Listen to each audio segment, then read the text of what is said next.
வணக்கம் நண்பர்களே. இன்றைய பஞ்சாங்கம் பராபவ ஆண்டு சித்திரை மாதம் 29ஆம் நாள் செவ்வாய்க்கிழமை 12/5/2026. இன்றைய நட்சத்திரம் பூரட்டாதி நட்சத்திரம். இன்று இரவு 9:26 வரைக்கும் இருக்குங்க. பின்னர் உத்திரட்டாதி நட்சத்திரம். இன்றைய தேய்பிரை திதி தசமி திதி. இன்று பகல் 10:36 வரைக்கும் இருக்குங்க. பின்னர் ஏகாதசி திதி. இன்றைய சந்திராஷ்டமம் மகம் பூரம் நட்சத்திரக்காரங்களுக்கு. இன்றைய சூலம் வடக்கு, பரிகாரம் பால். இன்றைய கரணம் பத்தரை கரணம். இன்று பகல் 10:36 வரைக்கும் இருக்குங்க. பின்னர் பவம் கரணம்.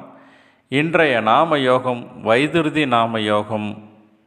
இன்று இரவு 11:19 வரைக்கும் இருக்குங்க. பின்னர் விஸ்கம்பம் நாம யோகம். இன்றைய ராகுகாலம் 3 to 4:30, யமகண்டம் 9 to 10:30, குளிகை 12 to